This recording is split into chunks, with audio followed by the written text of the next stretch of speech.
Fox News Alert, we are just getting breaking news from Washington that 100 Republican House members have sent a letter to President Obama asking him not to nominate Ambassador Susan Rice, she's our UN ambassador, to replace Hillary Clinton as Secretary of State.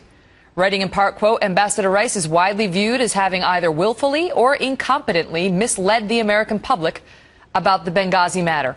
We believe that making her the face of U.S. foreign policy in your second term would greatly undermine your desire to improve U.S. relations with the world and continue to build trust with the American people. This comes 2 days after a dozen Democratic House members came out to show their support for Ms. Rice. Take a listen. To batter this woman because they don't feel that they have had the ability to batter President Obama is something that we, the women, we are not going to stand by and watch.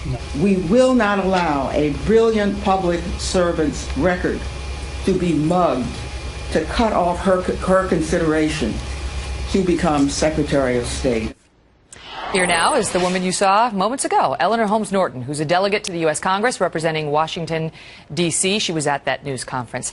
Ms. Norton, thank you so much for being here. So your thoughts, because you didn't really touch on the race or the gender issue, but the other women who were there said this is clear sexism and racism. Do you agree with that?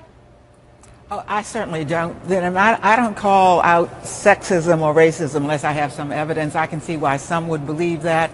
I gave the opening statement, then had to go back to a hearing, so I never even heard the rest, but please do not ascribe those views to me. I think that she's being singled out coming out of the presidential campaign. One of our committees, Oversight and Government Reform, in the middle of the presidential campaign and a recess, had a hearing, and she became the focus of that hearing. And I think that came out of sheer partisanship. When you say 100 House members have sent a letter, well, they don't have anything to do with who's going to be nominated to be Secretary of State. You know, when I get 50 members of the Senate, I might be concerned. Yeah, you get confirmed in the Senate. But that's an important point. I want to clear that up. So you then disagree, because we had Congresswoman after Congresswoman come out on Friday and say this is racism and it's sexism, and you are saying on the record you disagree with that contention. I am. You have to understand, I'm a former chair of the Equal Employment Opportunity Commission, so I don't take racism and sexism by implication. I have to see some evidence of it, and the evidence is that they're focusing in on the messenger. They know that the administration was evaluating this information as it came in. They have her with the information she had at the time. I quoted at the press conference the Office of the National Intelligence Director evaluating what she said, and he said that that was the information we had at the time, that was the information we gave to the administration, and that's the information she gave. I mean, there's a defense public. and a discussion to be had on the substance back and forth, and both parties have been having that robustly over the past 6 weeks or so. But this was sort of a new angle, the objection saying that she was being targeted because of race or gender. And I wonder, that's an interesting point as well, that you used to head up the EEOC.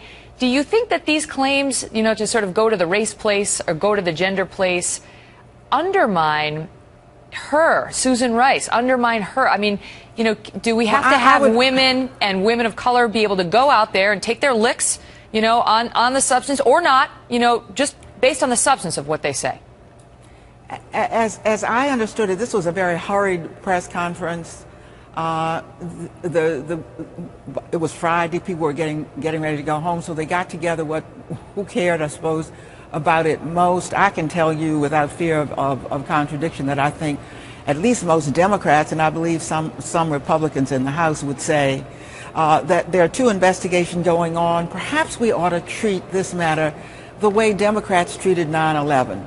We didn't say, Mr. President and your intelligence advisors, how come you didn't see the worst attack in American history? What we said was, we want an investigation. If you will recall, the Bush administration resisted an investigation until they finally had to do it.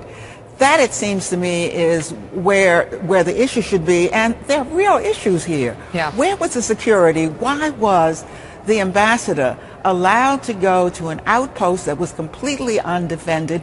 Even now, we have nobody has been taken into custody that we know of. Yeah. And yet, there are members of the Senate trying to destroy the career of a brilliant career public servant who was the youngest assistant secretary in the history of the United States, Rhodes Scholar, and I hope they get it too. Ma'am, thank you so much for being here. We appreciate it. Of course. All the best to you.